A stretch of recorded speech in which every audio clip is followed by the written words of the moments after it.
the young, cool, trendy thing. And then all of a sudden, I think I hit this like maturing point of turning 50 or going to turn 50. And then all of a sudden, I'm like, I'm not young and cool and hip anymore. You Or never. were But I was young. never. You are aging into your personality. Oh, I like that. I like that. Aging into my personality.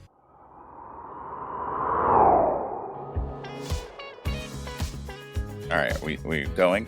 Keep it All right. light. Keep it fun, please. That's you don't have to do that. Good morning, everybody, and welcome to the Free Dive podcast. I'm Bill, owner of Sea Point and frequent person on the podcast. And I gotta kind of give the backstory on our guest today. So I have Jason White. Say good morning, Jason. Good morning. All right. So here's the backstory on Jason White as our guest today. Jason White is actually my brother-in-law. Yeah. And his wife, Christina, actually works for Sea Point as well, which later I'm going to do an episode on nepotism in the workplace just to round this all out. But Jason's had kind of an interesting relationship with Sea Point. At times, he's actually helped me. Early on in Sea Point, we were working on a contractor marketing program, so he was influential in trying to look at what do contractors need and how we can market better to those in the construction industry. And then Jason eventually just became a client. So, it's always good to take money from your relatives. Always. Always good. Jason actually is the owner of 3 businesses at this point in the greater Atlanta area. He owns Handy Jason. Does Handy Jason exist anymore? The website's up. Website's up. We still bring work in from it. The company might exist in paper, but It's all been kind of blended, right? Yeah. At this point. Yeah. Handy Jason started as a handyman service, again, in the northern Atlanta area, coming Lake Lanier, that area of Georgia. And that's where we first started engaging with Jason. We built the Handy Jason website. We did SEO. We did some PPC for Jason in that regard. Since then, you've become a partner of JCM Home Services. Yep, half owner of JCM Home Services, which also owns Foco Cabinets, which is, so those two kind of build off each other, remodeling, and then just a cabinet store. So that's the backstory. So you have an individual who's kind of connected to Sea Point, both being family to Sea Point, both in a literal sense, and then also, we think of our office as a family, a very dysfunctional family. But also as a client. And that's kind of why we're here today, or the topic of our discussion today is I thought it would be great to sit down with Jason as a small business owner and who's seen the evolution of his company. So, we mentioned Handy Jason at the onset. What year did you start Handy Jason? I believe I landed on the name when I found the website, and I believe that was actually December 25th, 2012. Wow. So 12 years ago, 13 years ago. Almost. I'm living in the past. Yeah. Yeah. I'm like, is it still 2020? No, it's not. It's almost 2026. We're getting really old. Yeah, it happens. It happens. You've got a lot of gray in that beard. A lot. Yeah. So started in 2012, Handy Jason. And while we're talking nepotism here, right? Yep. You're working now with your brother-in-law, Yep. Jason Setti. Oh, now John. John Setti. John Setti. Yes. Yeah. So started with Handy Jason. We did well with that, in large part to the work we were able to have coming in from the website. I mean, that was where a lot of our work came from, obviously, repeat work and friends and family spreading the word. But I was really surprised at how much came in from the internet. It helps that contractors tend not to want to spend money there. on an intangible thing, and I was willing to with your insight, and so that gave me a good foothold. And then from there, when John and I merged, I became part of JCM Home Services, and so that's taken off, and then Foco Cabinets also. So how was it going from that transition? So I know you're still doing GCM as a major part of your business. Mhm. How was it as far as changing the mindset of a service-based company with JCM to a retail slash service with having a cabinet shop now? I wouldn't say that I've completed that change. I'm definitely still trying to do both things. So the service side of it is definitely bigger right now.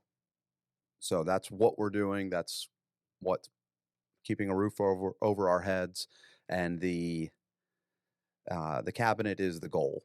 Um, so it's not just what's happening, but what we're doing. Um, JCM Home Services is just kind of a blah name. It is. It's a little open. If the company changes directions, that's fine. Foco Cabinets, you're going, what is Foco? Well, that's very specific to our area. We live in Forsyth County. Thank you. That was going to be my follow-up question is what Yep. does FOCO stand for? The beginning of Forsyth and County. It's just a little kitschy phrase that they use locally. So yeah, it's much more targeted. It's much more community based, and that's what we're doing with that company. So we're less looking at like PPC stuff and more looking at brand awareness, just trying to get that name out there and getting more people aware of the business. And so I do want to just back up a second. We can talk about FOCO in a moment and the cabinets and how that works. But I do want to kind of go back because, you know, you think about this transition, you've came from a background in surveying, drafting, I know that's what you went to college for. And, but I know you've always had a great love of construction and you're a high energy person. You love working with your hands, all those things. So, like that longevity of starting a company in any field, right? So I think the statistics is most companies fail within their first 3 years. I have no idea. Also, 75% of statistics are made up. I don't At know least. if you were aware of that as well. Yeah, I try not to look at how quickly it's going to fail. Right.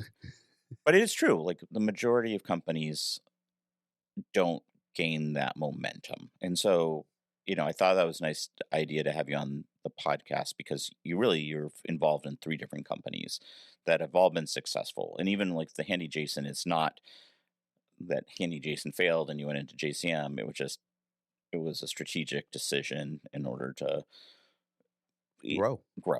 Growth. It was a growth decision. Right. So, you know, there's a lot of people out there, whether it's a service, maybe they want to start retail. We think about ourselves here at C Point. We've seen our agency evolve. We've been here about 16 years now. What do you look at? Like, what are the lessons if you could go back, see that young 20-something Jason White? Well, you probably weren't 20s because you're probably still in your 30s there 12 years ago. I don't want to give your age away because, just not played on a podcast. Like, what lessons would you tell yourself? Young, ambitious Jason White. Like, what are some of the big points? If you were talking to a young person who's like, I'm going to become a contractor, I'm going to be a builder, like, first of all, what were the points is like, you're like, wow, that was a really good decision I made early on? That was a vague question. Yes. You gave me a few different directions I can go with. For a business, so one, I was fortunate where I started my business. There was a lot of construction work. So some of this may not apply to somebody out in the middle of nowhere, just eking by and not having the ability to do what I'm going to say next, which is set goals for your business. it makes sense to love what you do.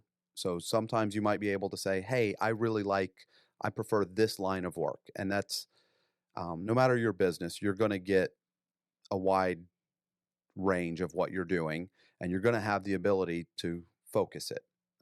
You do that with C-Point Digital. Obviously, there's the wide open internet, and then you've got ways that are more successful for you, and you can focus on that. For construction, it's the same thing. You can get calls for all kinds of different work, and you might need to focus on a specific couple of trades to specialize. You'll get calls in all locations. And again, you might have to be like, that doesn't fit my company goal. I need to say no to that. And starting a business, that is extremely difficult to say, yes, that will help me. Yes, I can make money, but that's not within my company's goals. Having that confidence helps you be able to grow the business, not just in general, but in the direction you want.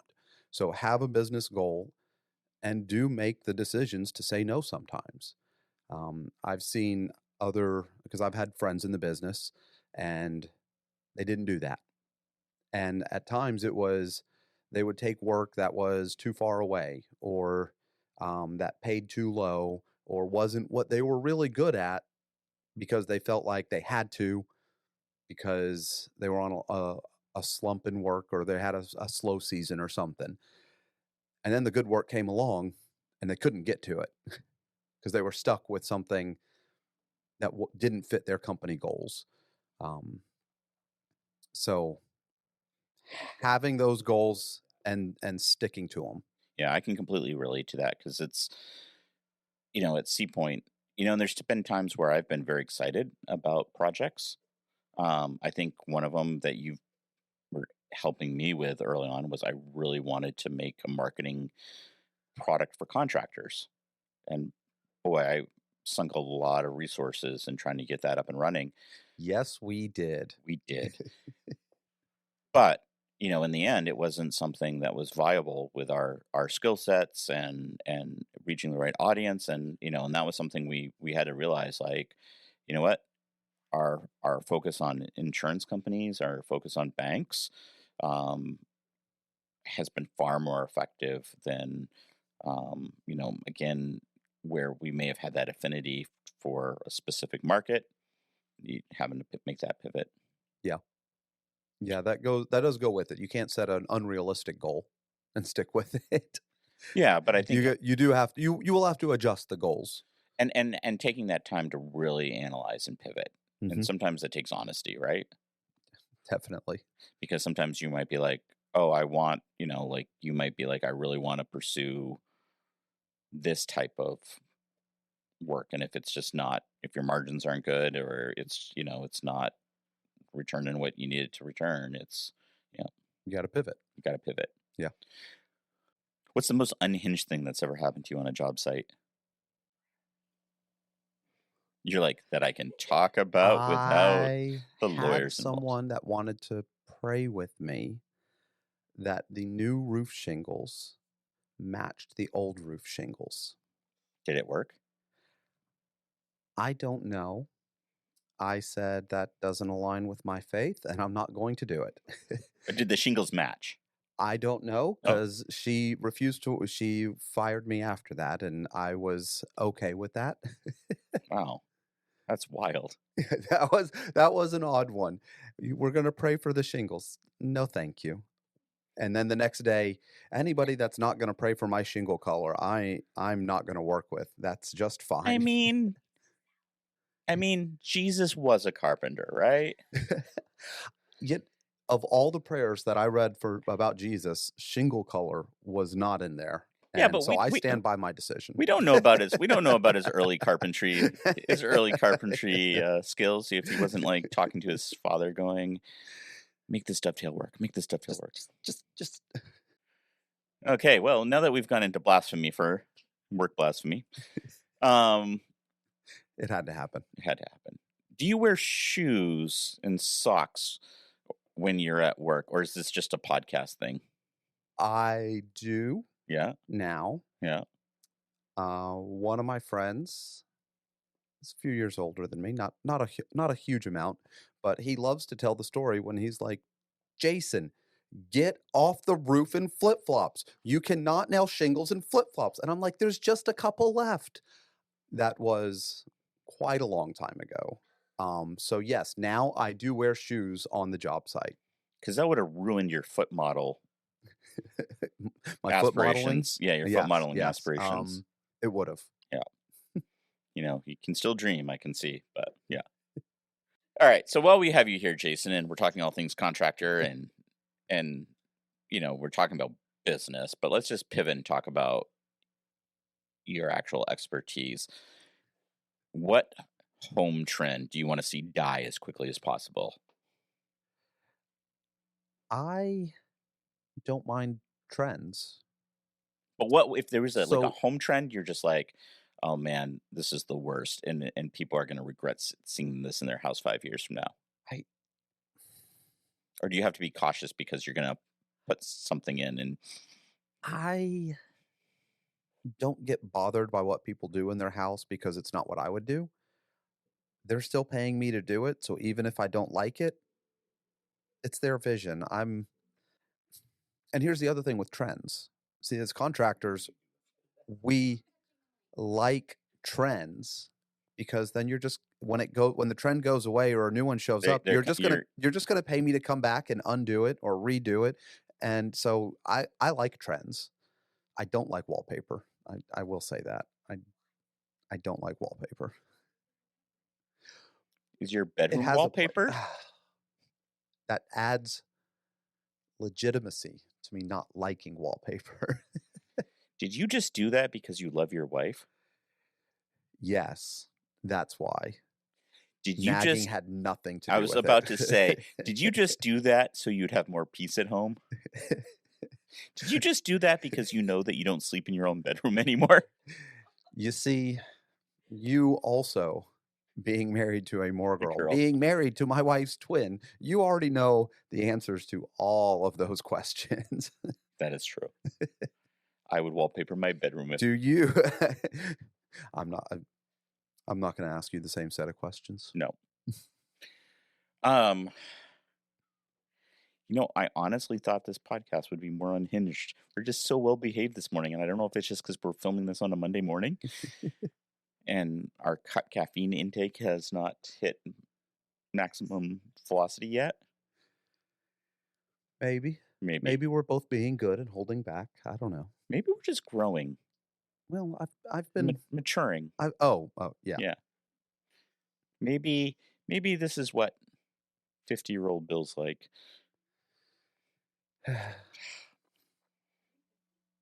Next week.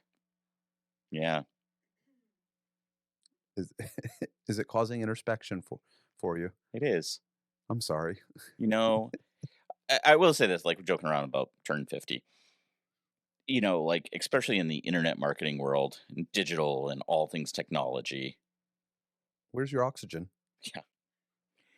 You know, it's like the young, cool, trendy thing. And then all of a sudden, I think I hit this, like, maturing point of turning 50 or going to turn 50. And then all of a sudden, I'm like, I'm not young and cool and hip anymore.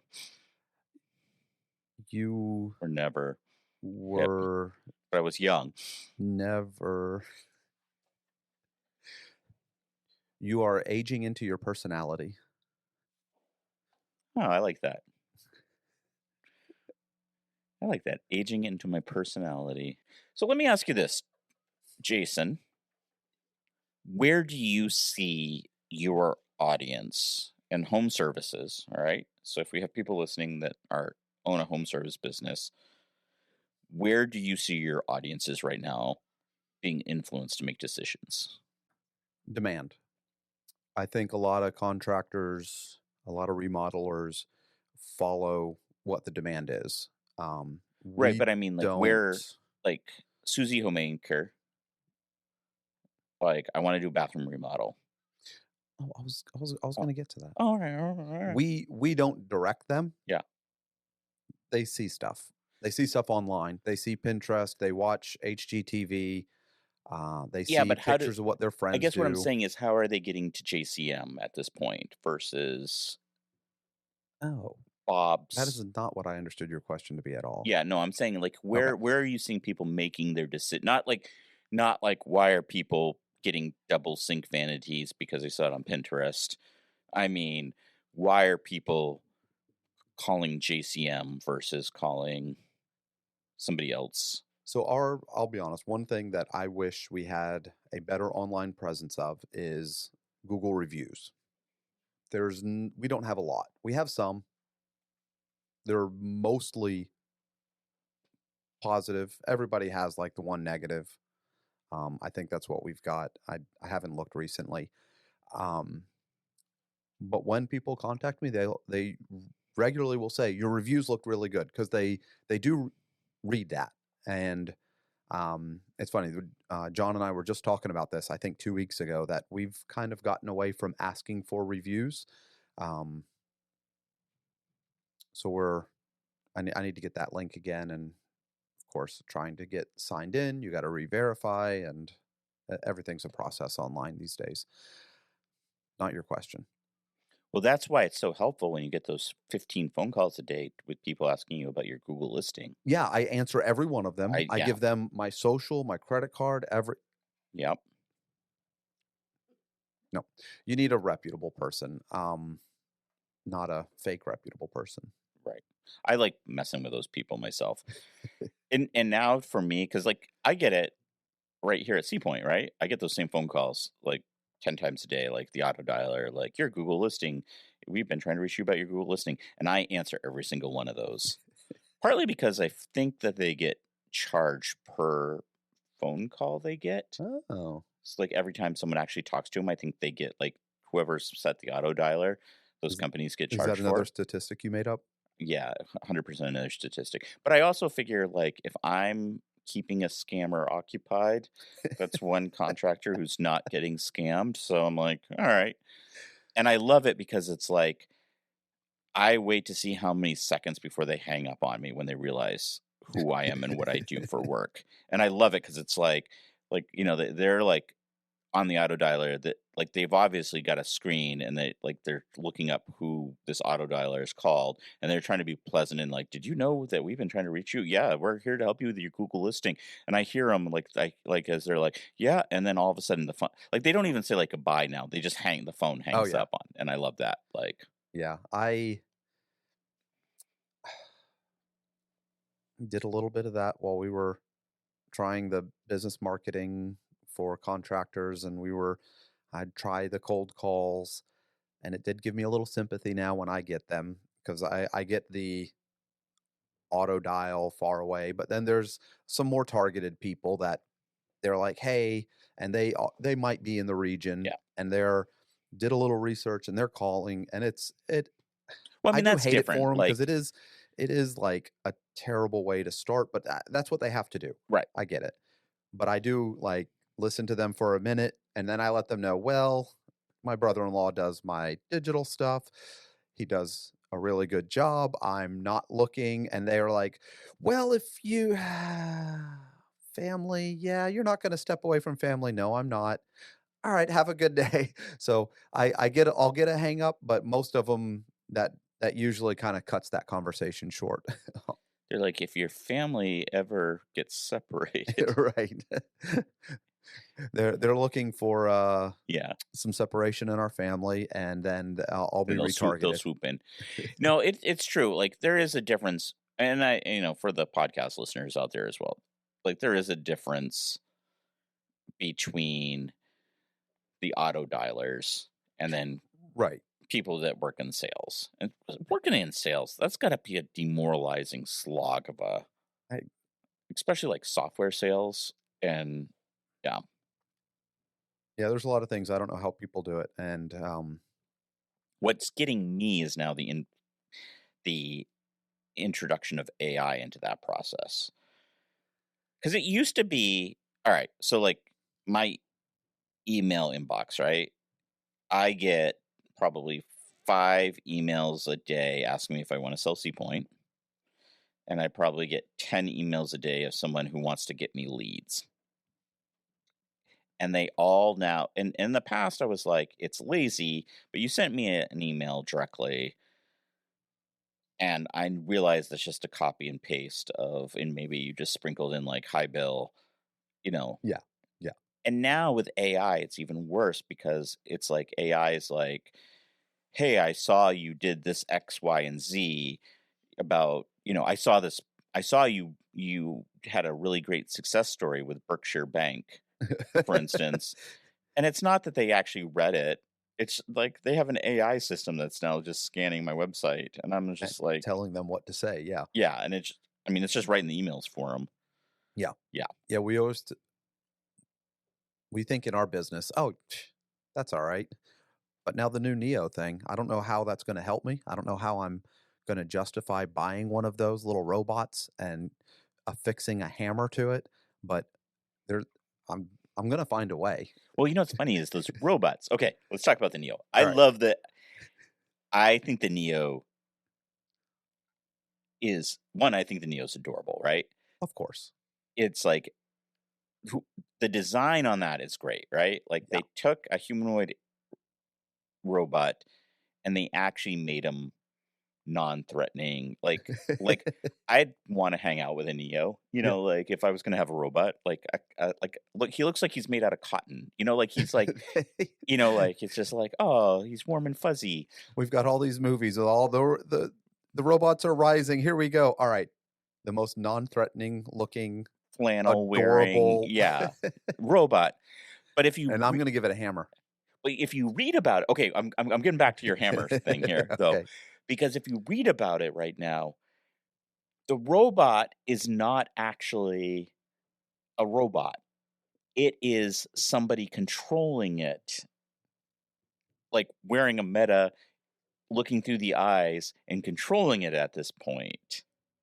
It's like somebody in India or the Philippines is actually like your remote servant. Oh. Yeah. And if you read the fine print, that's what they're doing. Is they're having someone control this robot. So I hope people realize that.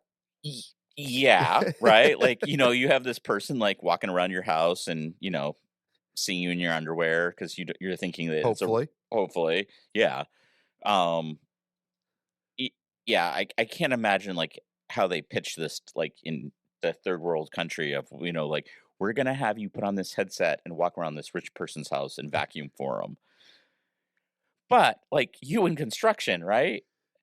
Is ICE gonna show up and start throwing the robots in the back of the van because they're like like Guatemalans with headsets that are now got hammers?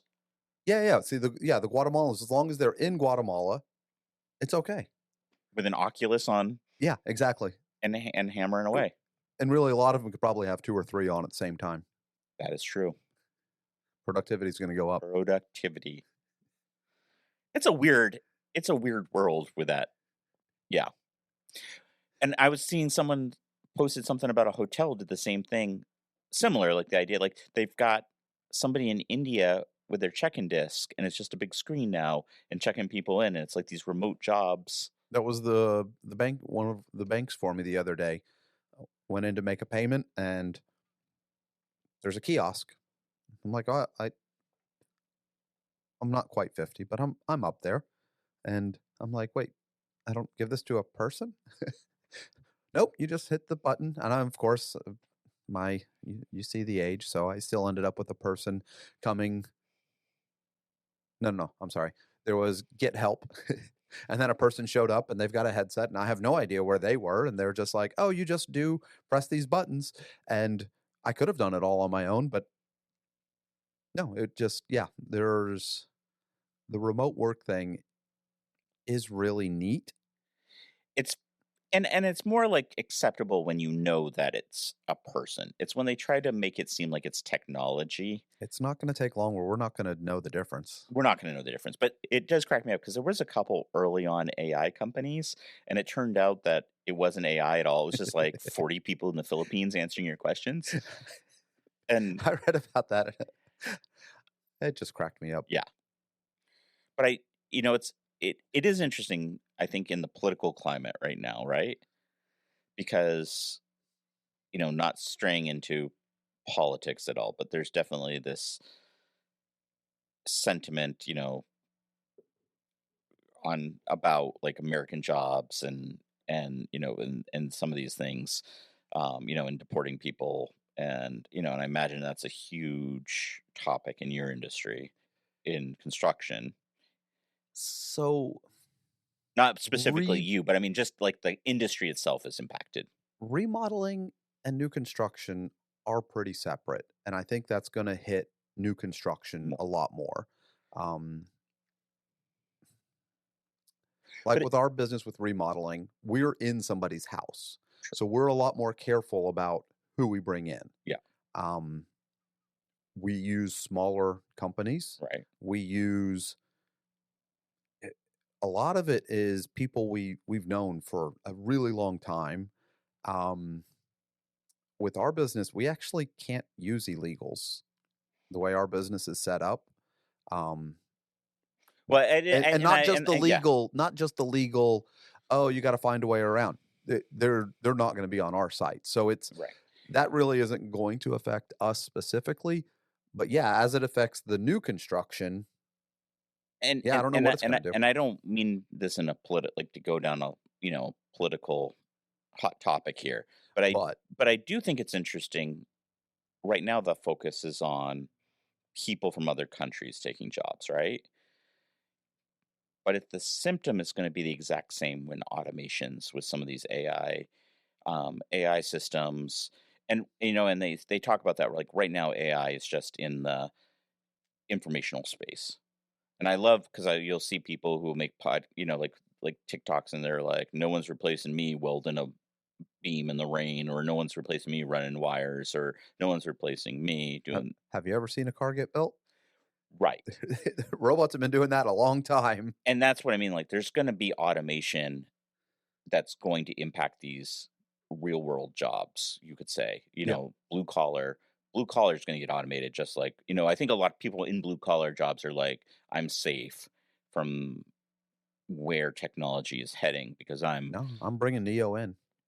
exactly the when someone can figure out a neo to and to run a precision of a machine, like the same precision that you get on your other machines, but to lay tile for you.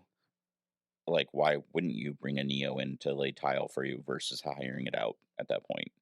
um I don't know yet, but at some point that'll have to be involved in my sales pitch. and maybe that will be like the sales pitch of like, it's human craftsmanship versus an Right. automated. Like, you don't get that in an automated system versus you don't get the slightly crooked tile in the corner with a robot. This will prove that a human laid your. Right. I'm going to make some sloppy mistakes so you can show off your human. They'll have to build that into the code.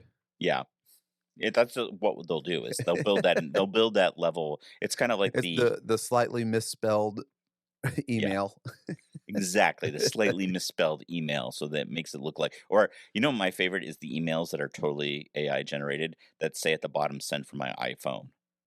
And you're like, yeah, like, yeah, it's not. I'm not buying it. But I do think it's going to be interesting. Like 10 years from now, what jobs are automated by AI, robotic?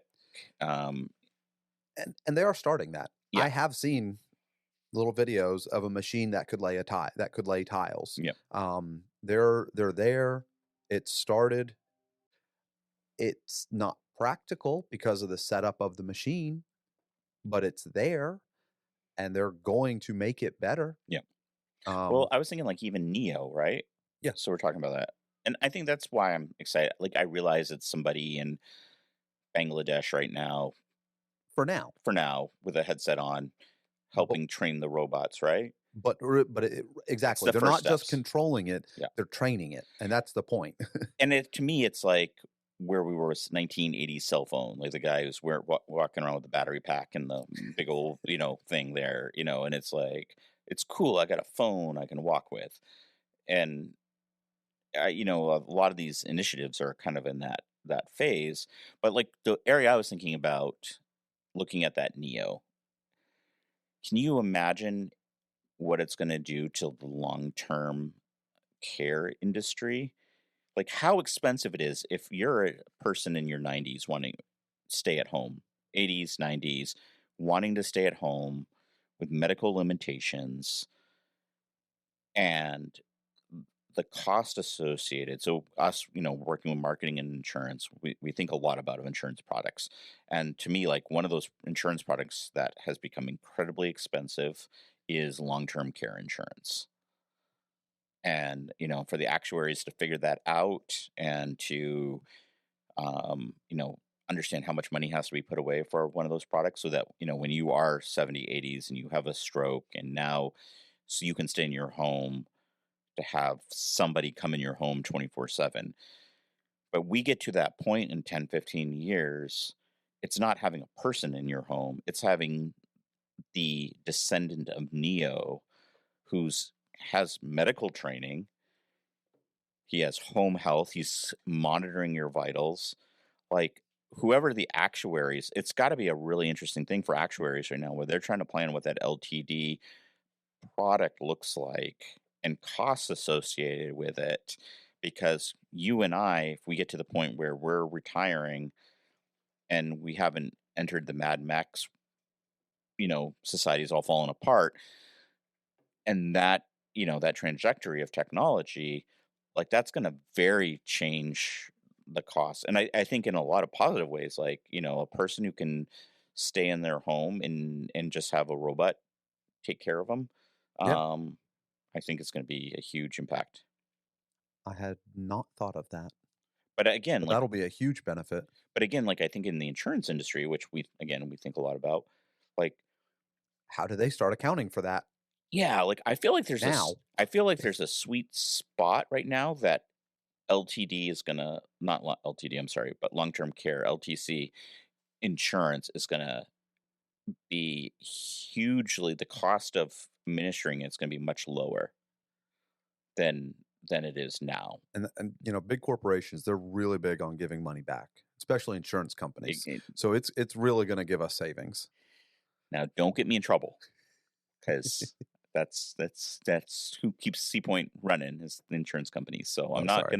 I'm not gonna disparage the insurance industry. But again, it's so hard for them to like that's the difficulty of their industry is understanding like what the costs associated and again like they have to deal with all the tomfoolery in Washington to understand like even how to project like what's the cost of healthcare going to be next year. No one knows.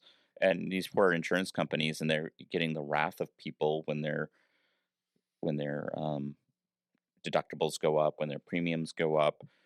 They're just trying to project where things are going.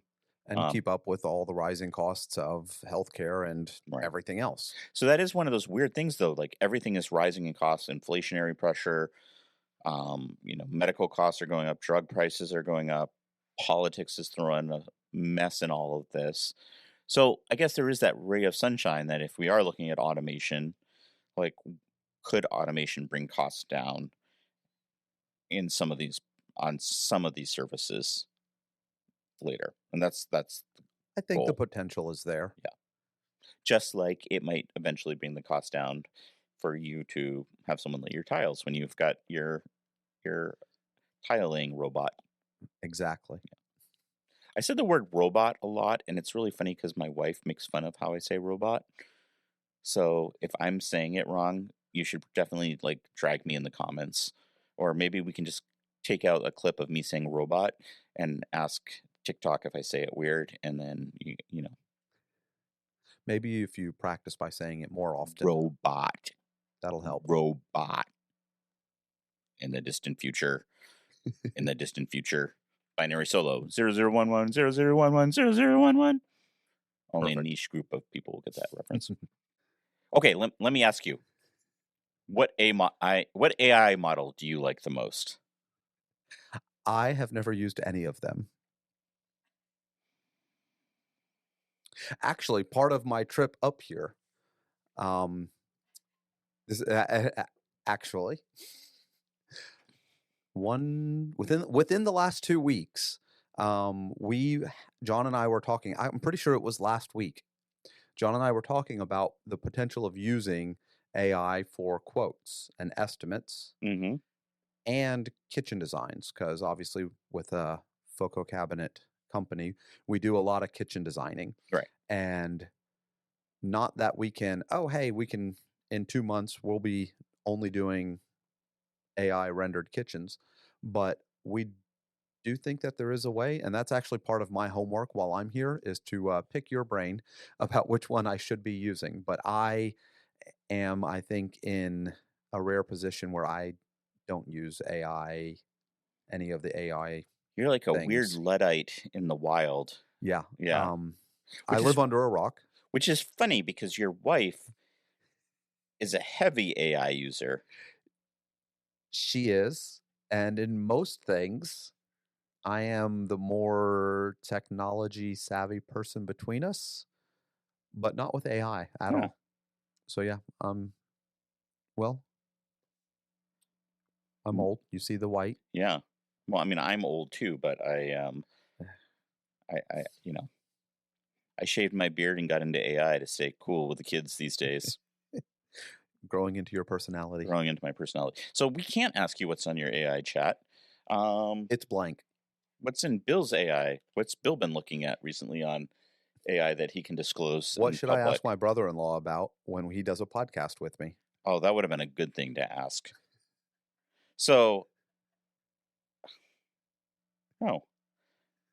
my ChatGTP is disconnected. Let's go to Gemini, because I honestly use Gemini a lot more than I use ChatGTP. It's in GPT. GPT. I was asking it to make Conan the Barbarian movie poster image prompts For you? for a friend of mine. No, I mean, are you going to be Conan? No, it was for a friend of mine. The pictures actually came out really great. I have a friend who's going through some health stuff, so I I'd did like to- some pictures of him and his wife as Conan the Barbarian. His wife is also Conan. Yes. I did a chat on trying to understand if HubSpot can use IP information for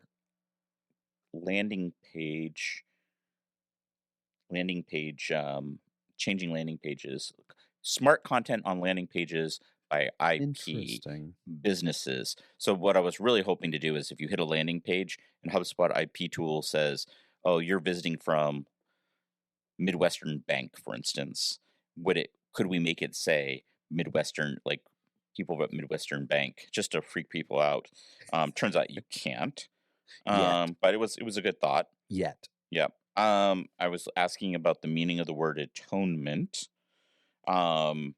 Is it legal to use corn to bait for hunting in Maine? Turns out it's not.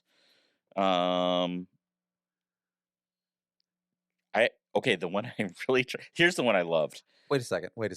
Yes. Maine has restrictions on how you can hunt? Yes. It's funny because I was talking to a girl from the Carolinas recently, and she's like, "Yeah, it's my brother and I. We swap out each week, putting the corn down at our hunting blind." And I was like, "Yeah, we can't bait here in Maine." She's like, "You can't bait?" And I was like, "No, it's Is it that she can't in the Carolinas, or she didn't can. check? She can. Oh, I like see. Okay. legally they can't. It's just like every state has different hunting laws. Maine's not cool with you baiting deer. So instead I just have a crabapple tree. You just grow corn? Yeah, that's what I need to do. Is I just need to start growing corn. Here's the one. So again, talking about being a man of a certain age and starting to lose the understanding what the kids are up to these days, right? Starting. Yeah. I keep seeing memes about the number 67. And I still do not understand 67. And if it's something horribly inappropriate, I'm okay, good. I'm glad. Because I didn't look it up yet. I've been seeing them also, and I was like, at some point I need to see what they're talking about. And it's really close to another number that has a sexual reference. So I was 65? Yeah, 65. Okay. And so I was worried about the correlation with 65, right? Okay. Like that it was like some type of like also pervert number. Okay. You know, because if everyone's all of a sudden like 67, I was like, could it be pervert stuff? So I asked How I asked disappointed Gemini, were you that it's not? I said, can you explain the 67 meme to me? And the answer it gave me, I'm having a hard time fulfilling your request. Can I help you with something else instead? I really want them to start saying, no, boomer. Yeah. And then it says, and I go, no, I just see it all over social media and I don't understand it. The thing I do love about Gemini is that it will tell you what it's thinking, which is also great because sometimes it's just like, this guy's an idiot. So I'm hoping that I can help them understand, Yeah. yeah, Just that's the like best part of inner it. monologue. The inner monologue. And then it goes, oh, you're not alone.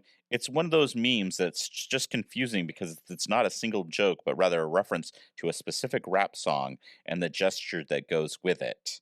Here's the breakdown of the core 67 meme. The 67 meme almost always refers to the song 679 by Fetty Wap.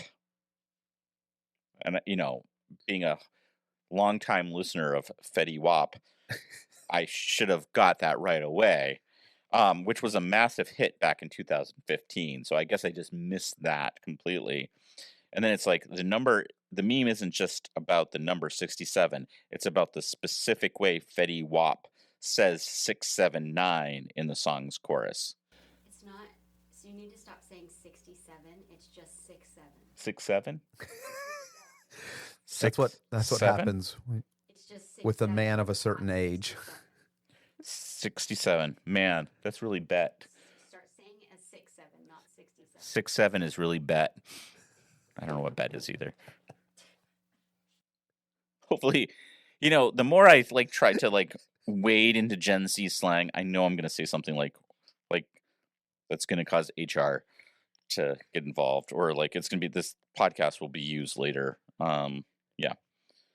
What else have I looked about?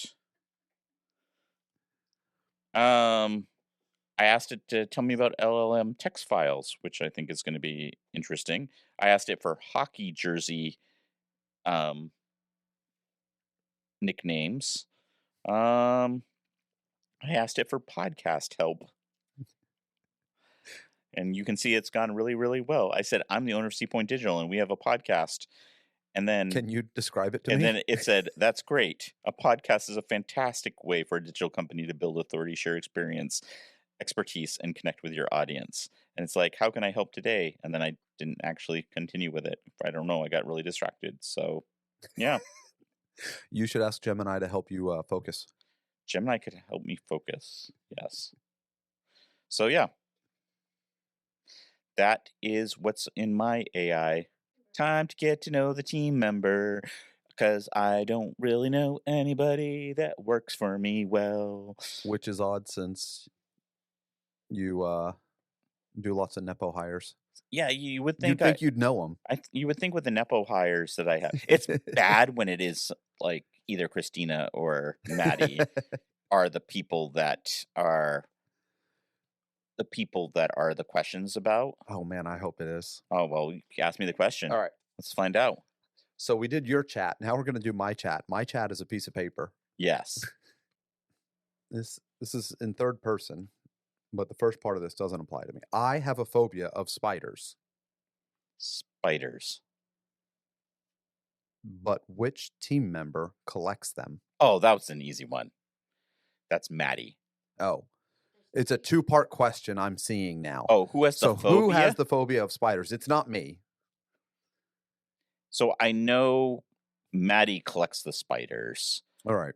And phobia of spiders just seems like it would be all females. I was going to say except Maddie, obviously. Well, I mean, she could collect them and have a phobia of them. I don't think that would be a case. Okay. I love the things that I'm afraid of. You'd married Amanda. That is true. Oh. Actually, you know what's really funny about Maddie spiders? Side note on this, before I try to, as I'm stalling to figure out who has the phobia of spiders. So Maddie has a collection of spiders that she has at home. We covered that. Yes. And she has them in little cages, spider cages, right? And cage what you love. Yep.